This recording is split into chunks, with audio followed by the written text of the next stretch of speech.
성탄절은 교회가 정하여 지키는 날로 예수님의 나심을 기뻐하고 축하하는 날입니다.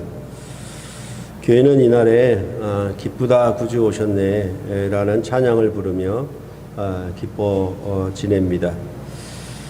해마다 성탄절을 맞이하며 여러분과 저는 같은 기쁨으로 예수님의 나심을 즐거워하며 축하잔치를 함께 했었는데 지난 해와 올해는 코로나로 인하여 어쩔 수 없이 줌으로 예배 후 축하잔치를 가질 수밖에 없게 되었으니 매우 안타깝게 생각을 합니다. 저는 해마다 성탄 설교를 준비하면서 스스로에게 묻습니다. 나는 정말 예수님의 나심을 기뻐하는 것일까? 혹은 나는 왜 예수님의 나심이 기쁜 것일까? 이렇게 이 기쁨이 충분히 저한테 동화가 되지 않으면 과연 예배를 집례할 수 있고 설교할 수 있을까 그런 생각을 많이 가집니다. 물론 그 기쁨이라고 하는 것은 마태복음 1장 21절이 말하는 것처럼 예수님의 나심이 무엇인가를 알 때에 비로소 가능할 것입니다. 아들을 낳으리니 이름을 예수라 하라. 이는 그가 자기 백성을 그들의 죄에서 구원할 자이심이라 하니라.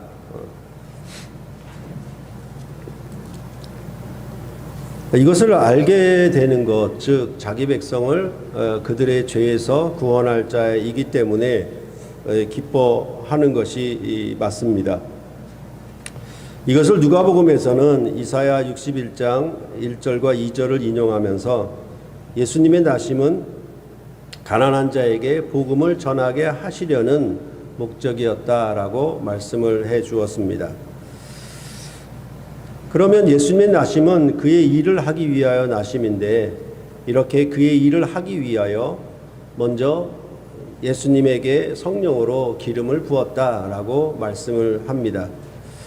그리고 이 성령을 통하여 예수님의 사역은 포로된 자에게 자유를 눈먼 자에게 다시 보게 함을 전파하는 것이다 라고 누가복음은 계속 말해주고 있습니다. 그러니까 포로된 자가 자유를 얻는 것, 눈먼 자가 얻는 것, 이것이 죄로부터의 구원이라고 말할 수 있겠습니다. 그러면 결국은 예수님의 나심을 기뻐하는 것은 또한 기쁘다 구주 오셨네 라고 찬양을 부르는 것은 이 포로에서 구원함을 얻는 것, 그리고 다시 보게 함을 얻는 것, 이렇게라고 말할 수 있게 될 것입니다.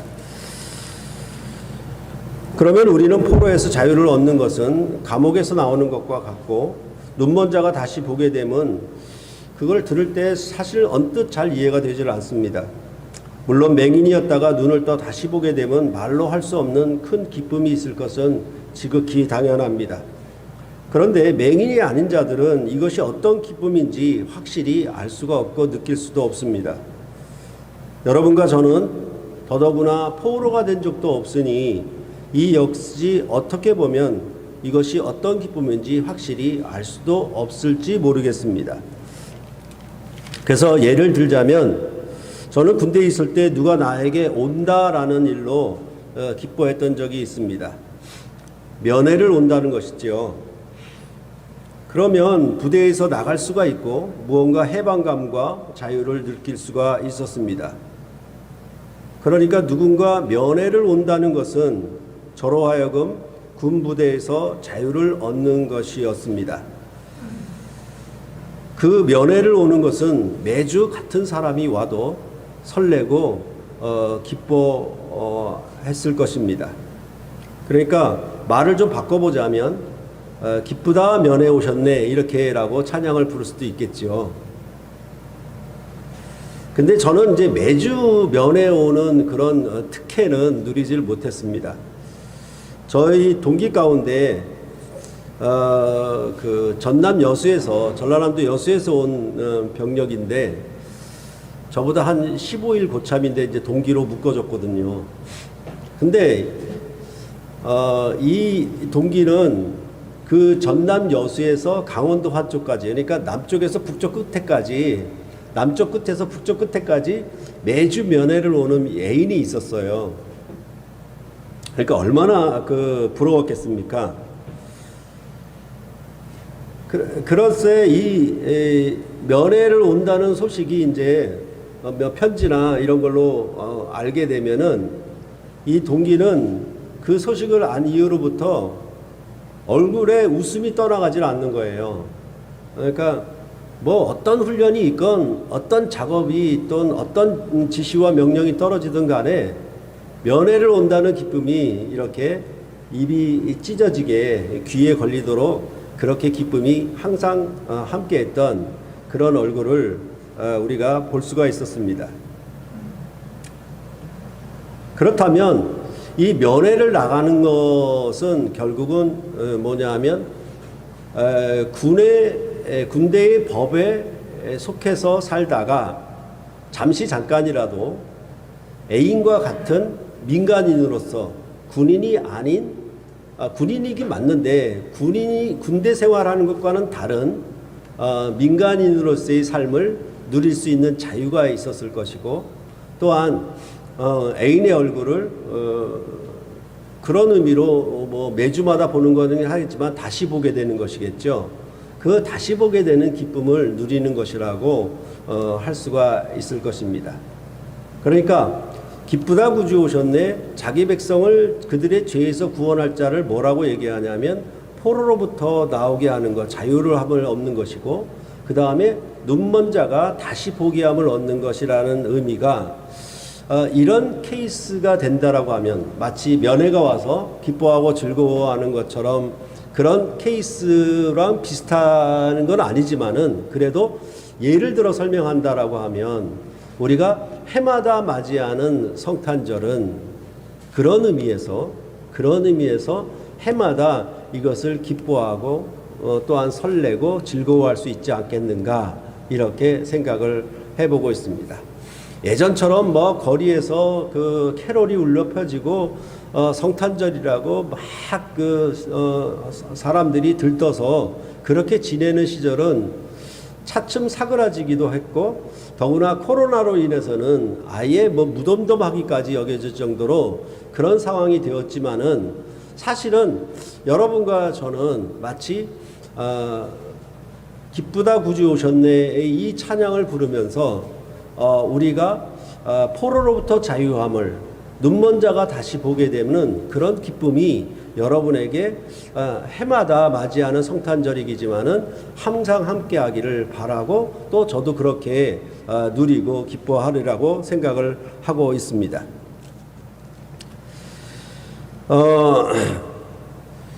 그럴 때 이러한 해마다 누리는 그 기쁨은 반복됐기 때문에 뭐 지겹다거나 아니면 뭐 그저 큰 감정을 못 느낀다거나 그런 것이 아니라, 원래 이스라엘 백성의 구약에 일어났던 그 출애굽의 구원도 이스라엘 백성은 해마다 3대 절기를 지킴으로 한 번 있었던 출애굽의 구원을 기뻐하고 즐거워하는 그들의 삶 속에서 그렇게 살았거든요.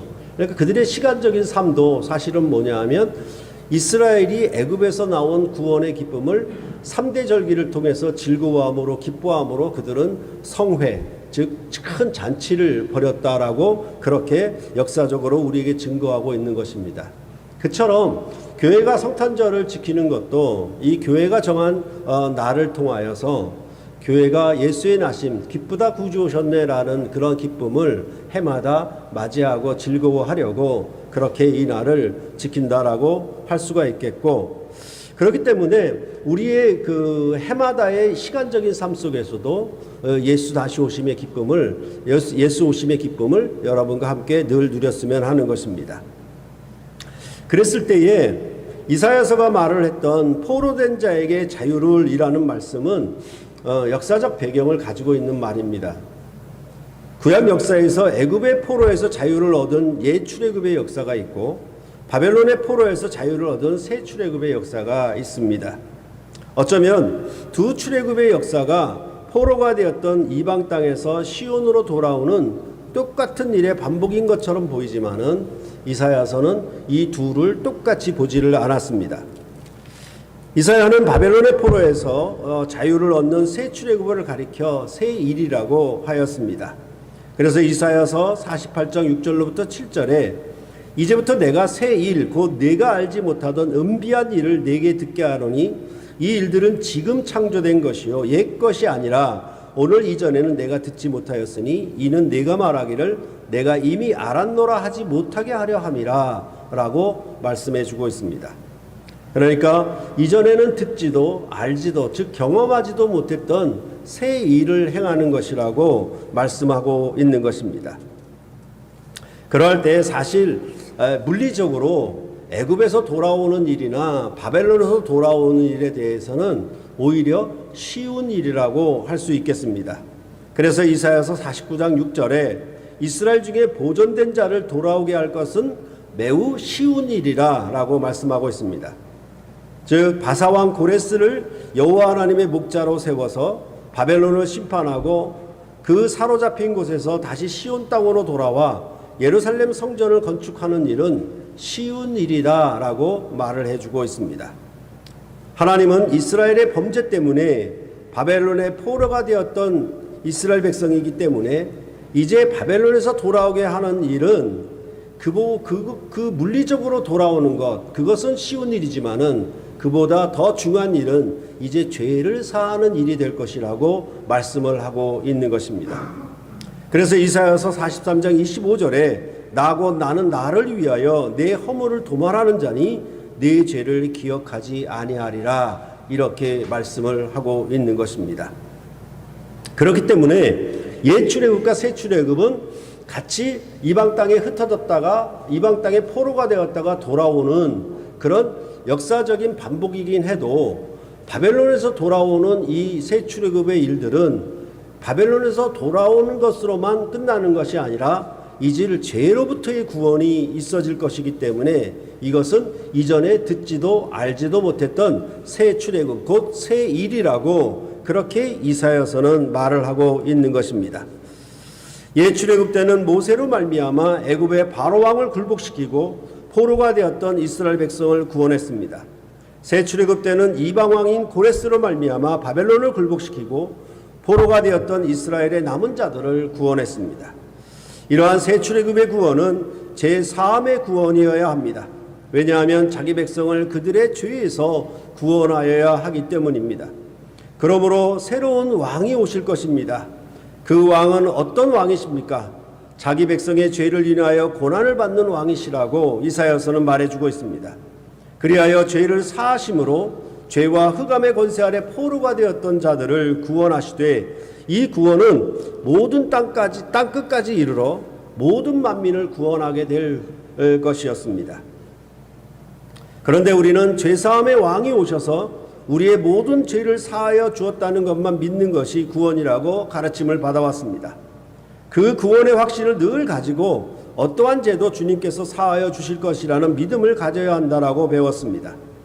오늘 설교 제목처럼 여호와의 종의 목소리를 청종하며 사는 것을 구원이라고 배우지를 않았던 것입니다. 청종이라고 하는 말은 말 그대로 듣고 따른다라는 의미입니다. 우리가 왕을 영접하여 우리의 왕을 삼는 것은 그가 주는 모든 혜택만 꽃감 빼먹듯이 거저 누려야 한다는 뜻이 아니라 왕과 함께하여 왕의 길을 동행하려는 목적이 있다는 의미가 바로 청종이라는 단어에 포함되어 있다라고 생각을 하는 것입니다. 왕의 인도함을 받아 그 목소리를 듣고 그를 따르는 것이 구원이라고 말씀을 하고 있는 것입니다. 앞서 말씀드린 것처럼 애인이 군대에 면회를 오면 군대에서 벗어나 자유를 얻습니다. 그 자유는 애인과 같은 민간인으로서의 자유를 누리는 것이 되어야지 단지 군대에서 나왔다는 사실로만 기뻐하는 것으로 만족하면 안 될 것입니다. 애인이 가진 자유로운 민간인의 삶을 그대로 따라서 함께하는 즐거움을 서로 만나고 서로 같은 시간에 즐거워하는 것으로 그 기쁨을 누려야 하는 것이 지극히 마땅할 것입니다. 그와 같이 왕이 오셨다. 그들의 죄에서 구원할 왕이 나셨다라고 하는 의미는 그냥 왕이 오셨으니까 축하합니다. 왕이 오셨으니까 기쁩니다. 그리고 왕이 우리 죄를 다 사해 주셨으니 기쁩니다라는 의미가 아니라 왕과 함께하는 즐거움. 그것이 죄로부터 포로된 자로부터의 자유를 얻는 그런 것이 되어야 되는데 그것이 아니라 왕이 베푸신 용서, 왕이 베푸신 죄사함 그 자체로만 그것으로만 만족하고 즐거워하는 것에 그치고 있다라는 사실입니다. 그러니까 애인이 면회를 오면 내가 부대에서 나오게 됐으니까 그 나오게 된 자유, 부대 생활을 벗어나게 된 자유 그것으로만 만족하는 것이 아니라 애인과 함께 먹고 마시며 즐거워하는 삶.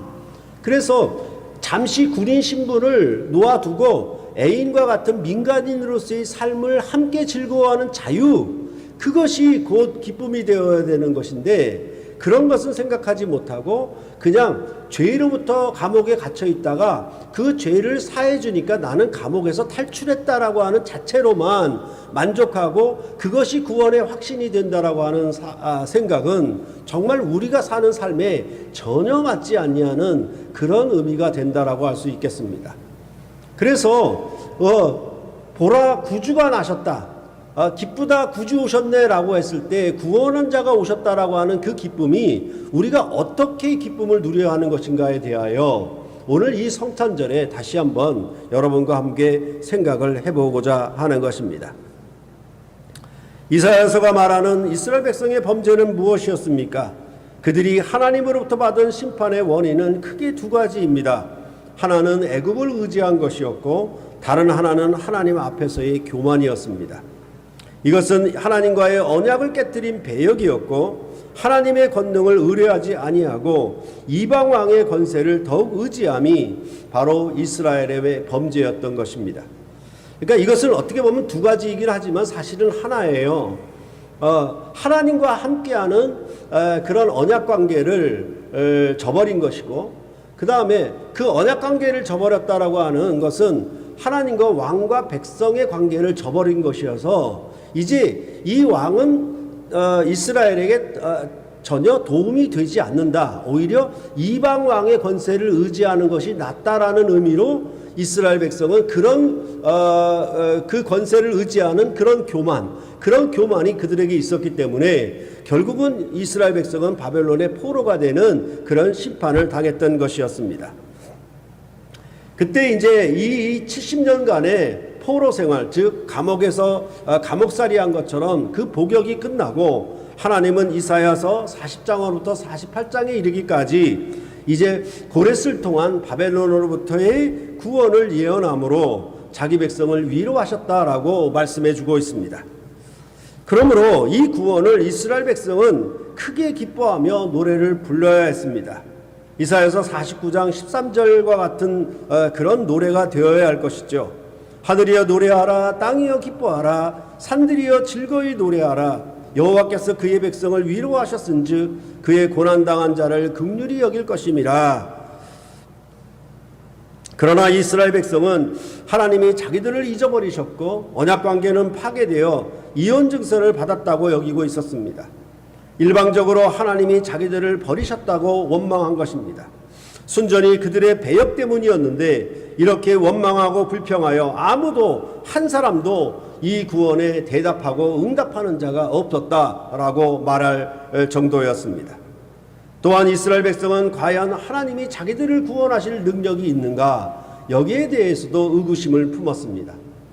그러니까 또 똑같은 것이죠. 하나님이 우리를 버리시지 않았는가, 그리고 하나님은 우리를 구원할 능력이 있는가, 이것에 대해서 똑같이 이스라엘 백성은 의심하고 그들이 살아온 70년의 세월 때문에 그랬을 수도 있지만은 또한 이방 왕의 권세가 얼마나 컸는지 그것 때문에 두려웠기 때문에 그렇기도 하겠지만은 이처럼 여호와 하나님께서 베푸시는 세일의 구원에 대하여 그들은 별로 달가워하지를 않았다라고 말씀을 하고 있는 것입니다.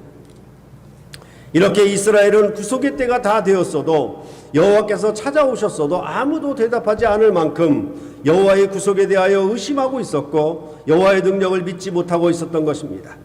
이것이 바로 이사야서 50장 1절부터 3절의 내용이라고 할 수 있습니다. 이에 대한 답변으로 오늘 설교 본문의 50장 4절로부터 11절은 여호와의 종을 제시를 하고 있는 것입니다. 고난받으시는 왕을 제시를 하고 있는 것입니다. 그러면 이 고난을 받는 종은 어떤 분이신가에 대하여 4절에 말하기 시작합니다. 주 여호와께서 학자들의 혀를 내게 주사 나로 공고한 자를 말로 어떻게 도와줄 줄을 알게 하시고 아침마다 깨우치시되 나의 귀를 깨우치사 학자들같이 알아듣게 하시도다 라고 말씀하고 있습니다. 이 종은 하나님이 자신을 통해 하실 계획에 대해 등을 돌리지 않고 오히려 지친 자들에게 하나님의 말씀을 충실히 가르치시는 그런 종이라고 말씀하고 있습니다. 또한 자신의 귀는 하나님의 뜻을 너무나 잘 알고 있다라고 말씀해주고 있습니다. 그렇기 때문에 이 5절과 6절의 말씀이 가능해집니다. 주 여호와께서 나의 귀를 여셨으므로 내가 거역하지도 아니하며 뒤로 물러가지도 아니하며 나를 때리는 자들에게 내 등을 맡기며 나의 수염을 뽑는 자들에게 나의 뺨을 맡기며 모욕과 침뱉음을 당하여도 내 얼굴을 가리지 아니하였느니라 라고 말씀해주고 있습니다. 이 여호와의 종은 구약의 모세나 예레미야와 같이 어떤 수모와 모욕에도 불구하고 그 모세나 예레미야처럼 변명하거나 항변하거나 아니면 슬피 울거나 그렇게 한탄하는 모습이 아니라 오히려 이것에 대해서 그냥 그 묵묵히 허락하는, 허용하는 그런 모습을 보이고 있습니다. 이렇게 하나님이 임명하고 세운 그런 직분자에 대해서 그들이 이렇게 수모를 주고 모욕을 하고 학대를 하면은 모세와 예레미야 같은 사람들은 분명히 자기를 대적하는 그 원수들을 하나님이 보복하여 달라라고 그렇게 요청하였을 것입니다. 그런데 이 여호와의 종은 그런 모습이 없어요.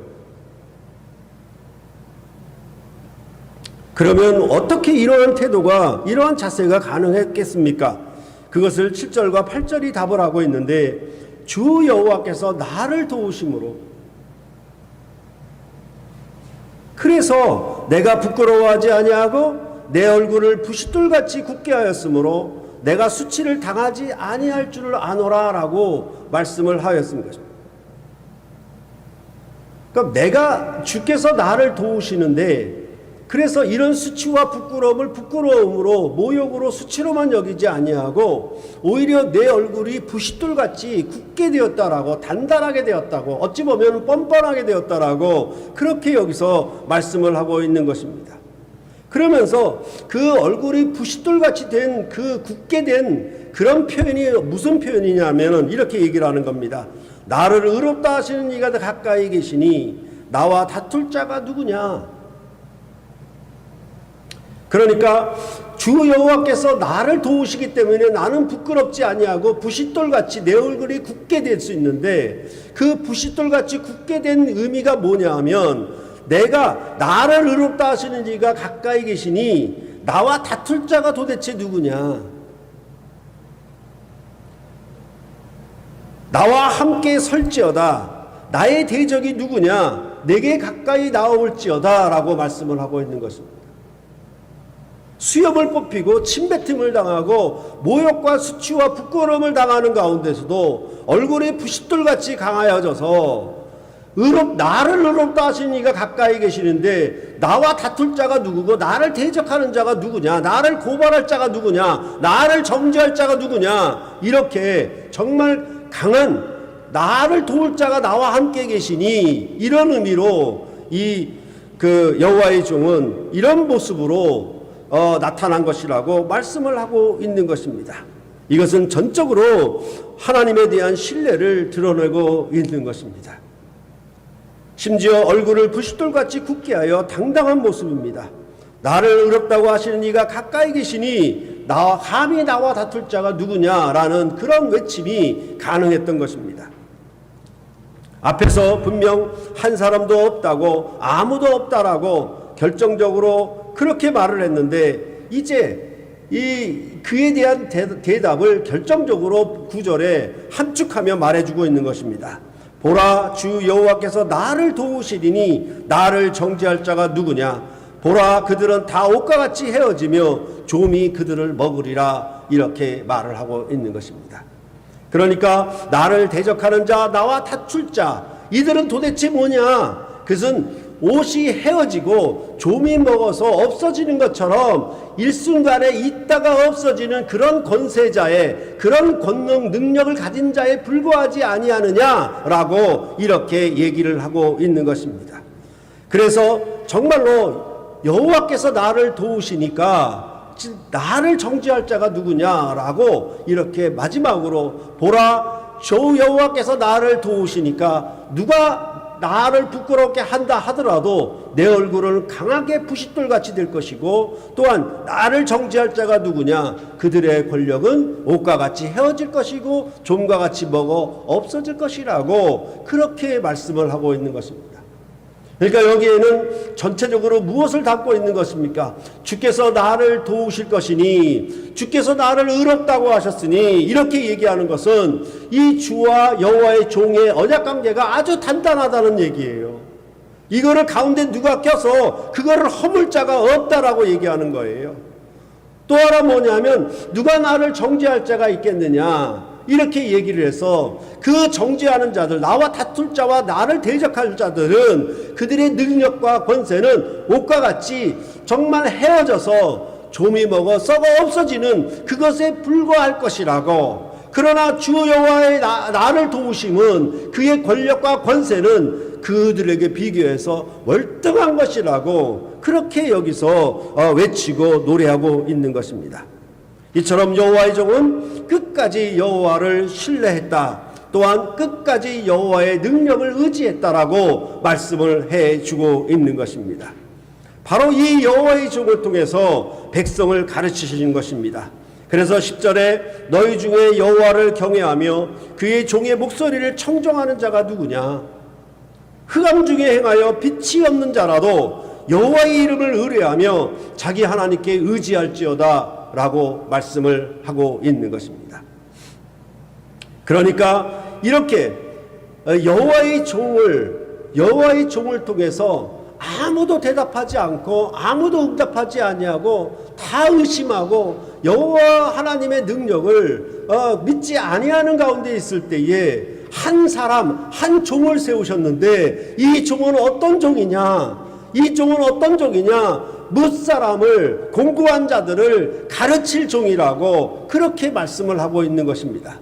그럴 때에 그 종은 어떤 종이었느냐? 이렇게 주 여호와께서 나를 도우시니 내 수염을 뽑고 모욕과 침뱉음을 당하여도 나는 등을 돌리지 아니하고 그들에게 내 등을 맡기며 그렇게 채찍질을 당할지언정 내 주 여호와를 의지하고 도우심을 의지하는 그런 여호와의 종이라고 말씀을 하고 있는 것입니다.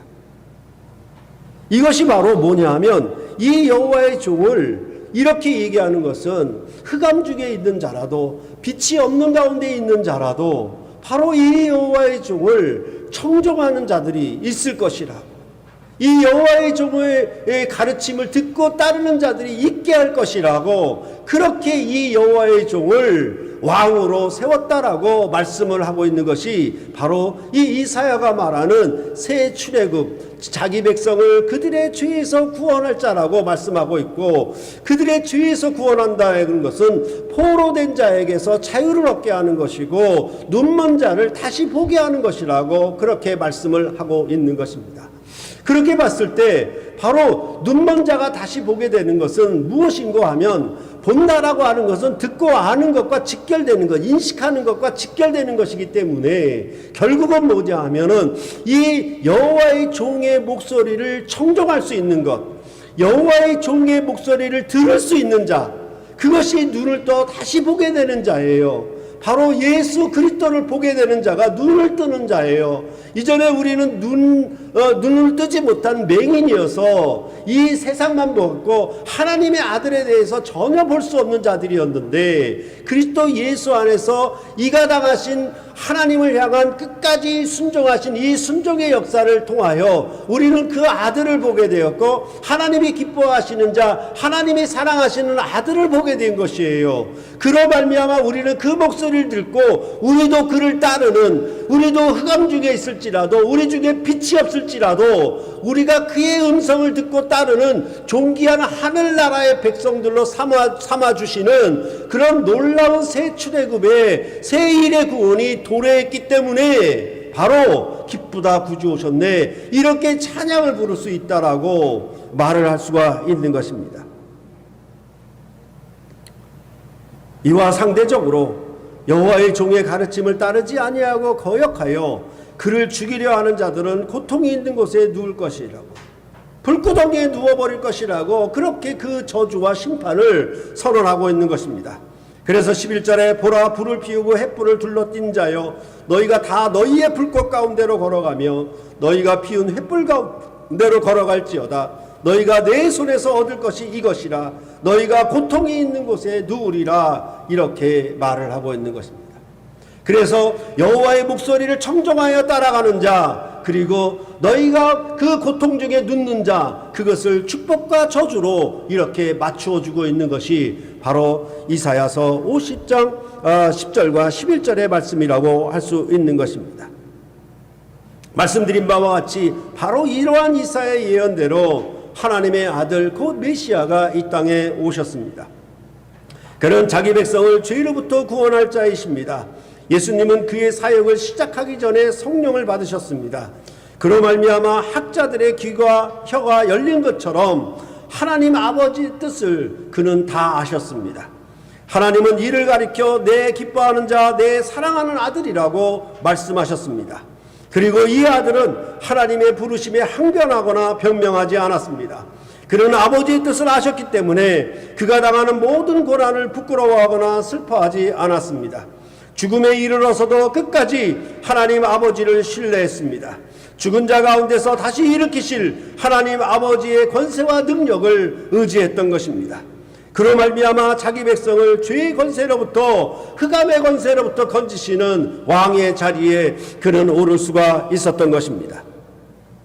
이 하나님의 아들이 아버지께로부터 성령을 받아 교회에 부으셨어요. 이 성령 안에서 이제 하나님과 우리는 하나님을 아빠 아버지라고 부르는 하나님과 아버지와 자녀의 관계로, 새로운 언약 관계로 설정이 되었다라고 그렇게 말씀을 하는 것이에요. 그렇기 때문에 성령을 받은 교회는 마치 이사야서가 말하는 것처럼 학자들의 귀와 혀가 되어서 하나님 아버지의 깊으신 뜻이 무엇인지 알게 되어요.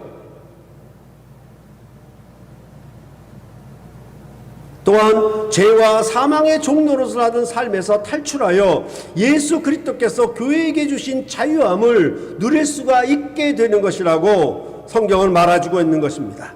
즉 모든 부끄러움과 수치를 당하면서도 주님의 길에 동행한다는 기쁨이 더욱 크고 넘치게 됐다라고 말씀을 하고 있는 것입니다. 그리스도께서 받으셨던 죽음의 잔과 세례까지도 기꺼이 받음으로 주님과 동행합니다.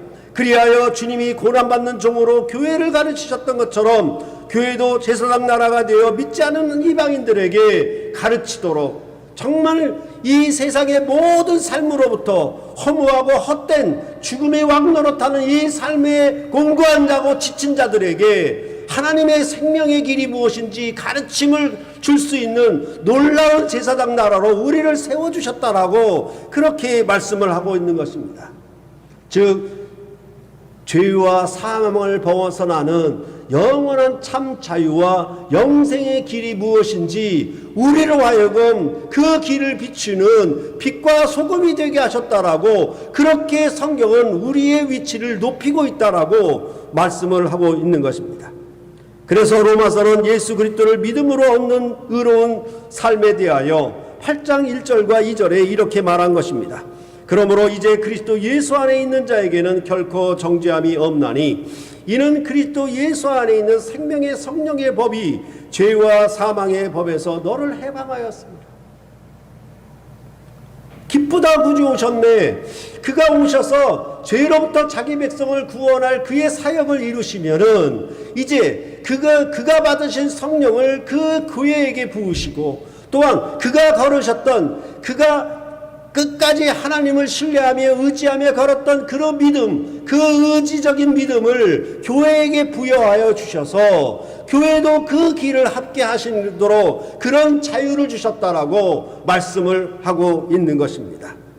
그렇다라고 하면 단순히 죄와 사망의 법에서 벗어나 생명의 성령의 법을 통치하에 사는 것, 이렇게 얘기했을 때 이것은 단순히 내가 면회가 와서 군대에서 나왔기 때문에 즐거움, 그것으로만 그치는 것이 아니라 나왔기 때문에 누리는 자유의 삶, 이것이 무엇인지, 이것을 누리는 삶이 무엇인지, 그것이 참 자유요 기쁨이 되어야 한다라고 그렇게 말을 하고 있는 것입니다. 그렇기 때문에 성령의 법은 어떤 통치를 하는 것이냐, 이 성령은 종의 영이 아니고 아들의 영이어서, 양자의 영이어서 하나님을 아빠 아버지라고 부르는 하나님의 자녀로 우리를 징역케 한다라고 그렇게 말씀을 하고 있는 것입니다. 그리고 또한 이 하나님의 자녀는 상속자요 후사라고 말씀을 해주고 있습니다. 그래서 로마서 8장 17절에 자녀이면 또한 상속자, 곧 하나님의 상속자요 그리스도와 함께한 상속자니 우리가 그와 함께 영광을 받기 위하여 고난도 함께 받아야 할 것이라 라고 말씀을 하고 있습니다. 그래서 성령으로 거듭나 하나님의 자녀가 된 자들은 현재의 고난을 장차 우리에게 나타날 영광과 좋게 비교할 수 없음을 알고 능히 고난을 이기는 자들이라고 그렇게 말씀을 하고 있어요.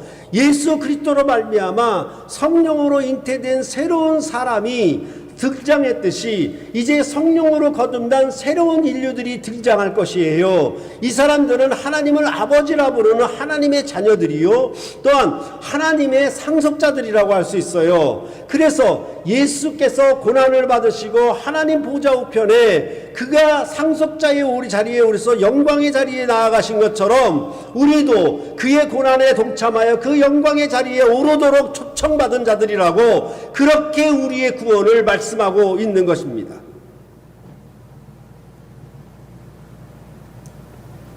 그리하여 우리도 만일 하나님이 우리를 위하시면 누가 우리를 대적하리요? 누가 능히 하나님이 택하신 자들을 고발하리요? 누가 정죄하리요? 누가 우리를 그리스도의 사랑에서 끊으리요? 라고 하면서 얼굴을 부싯돌같이 강하게 굳게 하여서 누구도 흔들 수 없는, 누구도 대적할 수 없는, 누구도 그리스도의 사랑에서 끊을 수 없는 그리스도와 안에서 하나님 아버지와 그 자녀된 관계가 온전한 언약 관계임을 확신하는 자들이 바로 그리스도 안에서 새 생명을 얻은 구원의 백성들이라고, 이들이 참 자유를 누리는 백성들이라고 그렇게 로마서에서 바울은 설파하고 있는 것입니다.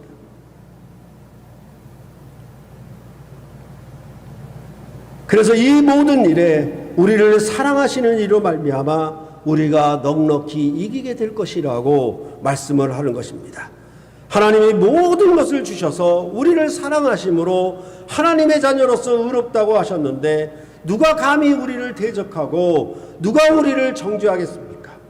그리스도의 사랑에서 끊을 수 없는 영원한 언약관계로 함께 하심을 알고 보게 한 것이 바로 성령이 임한 주의 백성들을, 하나님의 자녀들이라고 말씀을 하고 있는 것입니다. 또한 어떤 권세도 이 사랑의 관계를 끊을 수가 없을 것입니다.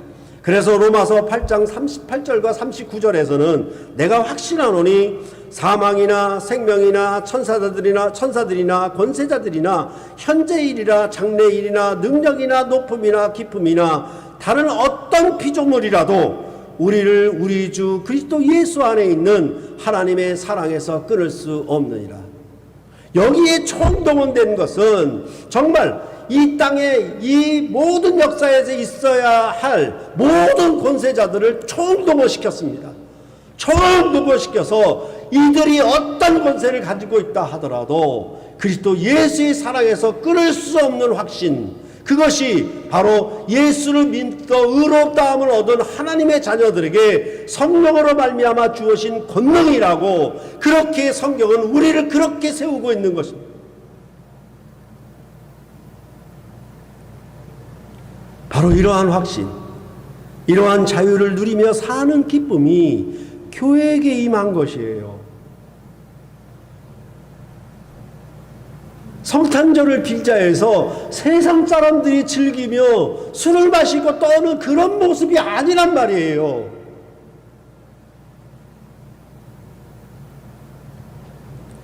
우리가 부르는 기쁘다 구주오셨네의 찬양은 바로 이것 때문에 부르는 거예요. 영원히 죄와 사망의 법에 사로잡혀 있어서 그 포로된 가운데서 나올 수가 없었던 우리였는데, 이제 그 죄로부터 구원함을 얻어 생명의 성령의 법을 통치하는 가운데 살 수 있게 된 자유, 그것이 우리에게 임하였기 때문에 우리는 이것을 기뻐할 수 있고 이것을 즐거워할 수 있고 성찬절의 주의 나심을 우리가 기뻐할 수 있다라고 그렇게 말을 하고 있는 것입니다. 애인이 면회를 와서 군인의 신분에서 벗어나 민간인으로서 함께함으로 자유와 기쁨을 누렸던 것처럼, 이제 주님이 이 땅에 오셔서 우리를 죄와 사망의 법에서 해방하여 생명의 성령의 법 가운데 사는 기쁨과 영광을 주셔서 하나님의 일에 참여하여 그리스도의 고난에 동참함으로 그의 나라를 상속하는 영광된 하나님의 자녀로서의 삶이 주어진 기쁨, 그것이 자기에게 있는 것이에요.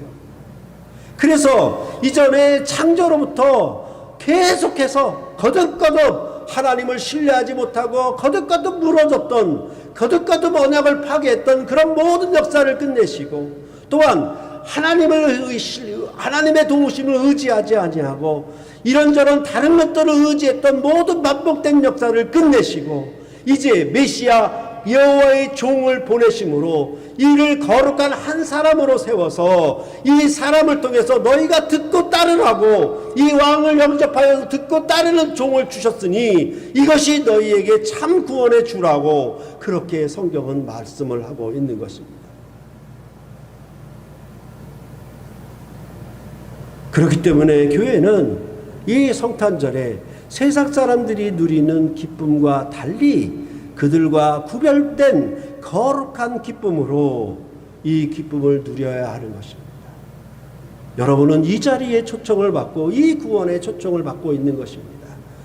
그래하여 예수를 믿음으로 의롭다함을 얻은 자들은 생명의 성령의 법이 통치가 임할 것이고, 그들의 생각은 이제 육의 생각이 아니라 영의 생각을 하게 될 것이고, 육의 생각은 사망이지만은 의의 생각은, 영의 생각은 생명이고 평안이라고 그렇게 말씀을 하고, 그 생명의 능력은 어떻게 하느냐, 이러한 현재의 고난 속에서 장차 우리에게 나타날 영광을 바라보고, 이 고난 가운데서도 우리는 얼굴을 부싯돌같이 강하게 하여서 당당하게 누가 우리를 대적하리요, 누가 우리를 정죄하리요, 누가 우리를 고발하리요, 누가 우리를 정죄하리요, 누가 우리를 그리스도의 사랑에서 끊으리요, 이렇게 살아가는 성령 안에서의 이런 확신 있는 구원이 자기들에게 임하는 거예요.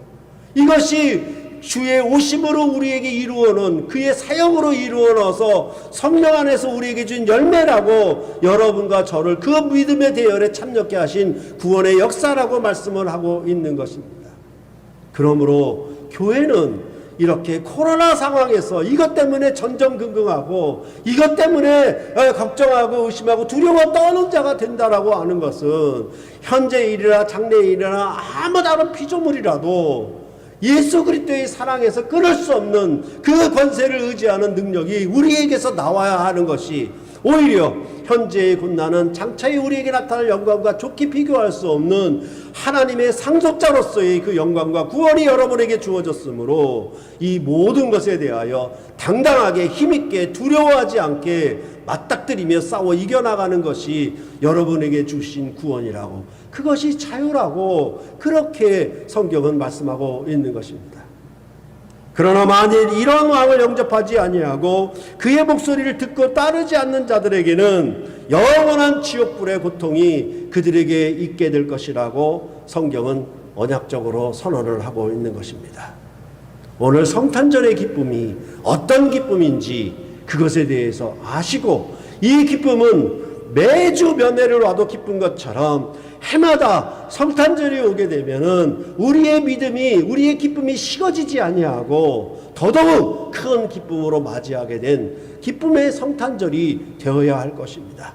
이러한 기쁨은 여러분을 통하여 믿지 않는 자들에게 가르칠 것이고, 그들에게 제사장 역할을 하여서 여러분의 빛과 소금의 역할로 그들을 구원하는, 그들도 그의 영광에 참여할 수 있게 하는 놀라운 하나님 나라의 참여자로 여러분을 세우실 것입니다.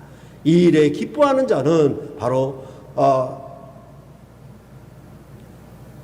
기쁘다 구주 나셨네, 이 노래를 부를 수가 있을 것입니다. 오늘 한날이지만은 이 노래를 여러분과 제가 힘껏 당당하게 불러 즐거워하는 복되고 기쁜 성탄이 되시기를 간절히 바랍니다. 기도하시겠습니다.